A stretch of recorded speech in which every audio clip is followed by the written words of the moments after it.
le champ de bataille est en pleine mutation. Autrefois réservé aux soldats, il est désormais le terrain de jeu d'une nouvelle génération de guerriers, les robots. Ces machines, capables de prouesses incroyables en termes de force, de vitesse et de précision, sont en train de changer radicalement le visage de la guerre. Des drones sans pilote, planant dans les airs, aux chars autonomes, patrouillant au sol, les robots sont de plus en plus intégrés aux opérations militaires à travers le monde. Cette montée en puissance des robots militaires est une arme à double tranchant. D'un côté, elle laisse entrevoir la possibilité de réduire les pertes humaines et de minimiser les risques encourus par les soldats au combat. Les robots peuvent s'aventurer en territoire hostile, désamorcer des explosifs et engager l'ennemi sans mettre des vies humaines en danger. C'est une perspective séduisante, en particulier à une époque marquée par des conflits prolongés et une guerre asymétrique. Cependant, l'avènement des robots tueurs soulève également de profondes questions éthiques et juridiques. Pouvons-nous confier à des machines le pouvoir de prendre des décisions de vie ou de mort?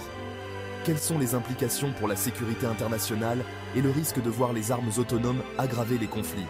Et quel est l'avenir de la guerre dans un monde où les robots jouent un rôle de plus en plus important? Le but de cet essai est d'explorer ces questions complexes et de plonger dans le monde fascinant et souvent controversé de la robotique militaire. Des tranchées de la Première Guerre mondiale au laboratoire de pointe d'aujourd'hui, nous retracerons l'évolution de l'automatisation militaire et examinerons l'impact des robots sur le champ de bataille. Rejoignez-nous dans ce voyage au cœur de cette révolution technologique pour en appréhender les défis et les opportunités qui nous attendent. Le rêve d'utiliser des machines à la guerre ne date pas d'hier. Il remonte à des siècles, à des récits anciens de géants mécaniques et de chars autopropulsés. Cependant, ce n'est qu'au XXe siècle que ce rêve a commencé à prendre forme concrètement. La Première Guerre mondiale, un conflit marqué par son ampleur et sa brutalité sans précédent, a vu les premières incursions significatives dans l'automatisation militaire. Les chars, ces mastodontes d'acier, ont constitué une avancée révolutionnaire, capable de percer les lignes ennemies et de résister à des tirs nourris. Bien qu'ils nécessitent encore des équipages humains, les chars laissaient entrevoir un avenir où les machines pourraient jouer un rôle plus dominant sur le champ de bataille. La Seconde Guerre mondiale a accéléré le rythme des innovations. Les missiles guidés, les systèmes radars et la célèbre machine de décryptage Enigma sont tous issus de ce conflit mondial, jetant les bases de la révolution informatique qui allait suivre. Ces technologies, bien que n'étant pas des robots au sens strict du terme, ont démontré l'importance croissante de l'automatisation et des technologies de l'information dans la guerre. La guerre froide a encore alimenté le développement de la technologie militaire. Le spectre d'un anéantissement nucléaire a entraîné une course effrénée aux armements, conduisant à la création de missiles balistiques intercontinentaux et d'autres systèmes d'armes sophistiqués. Cette époque a également vu l'apparition des premiers drones, des véhicules aériens sans pilote conçus pour la reconnaissance et la surveillance.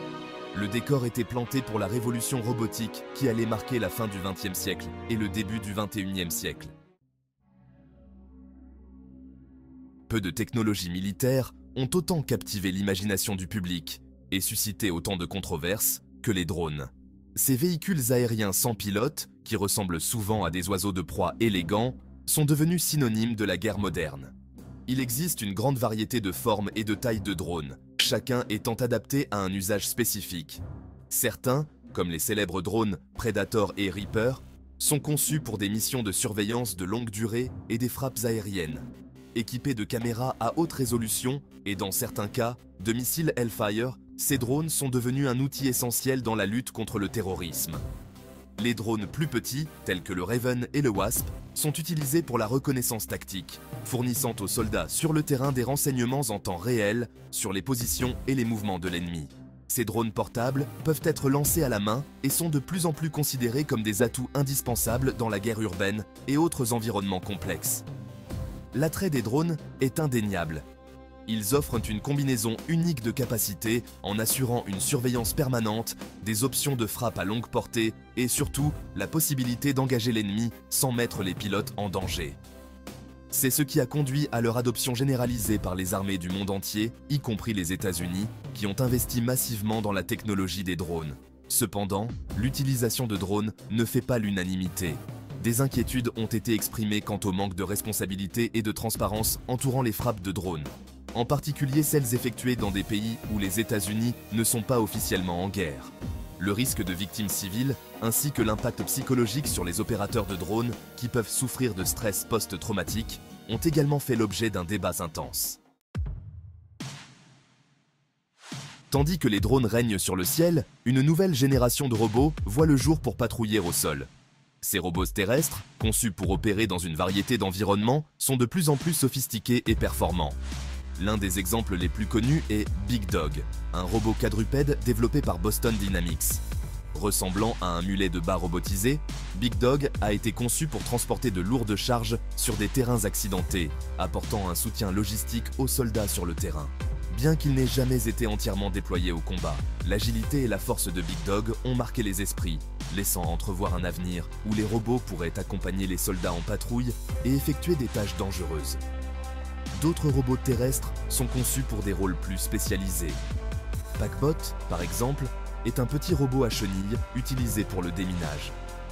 Contrôlé à distance par un opérateur humain, Packbot peut s'approcher de colis suspects, les inspecter à l'aide de ses caméras et même désamorcer des explosifs, sauvant ainsi d'innombrables vies.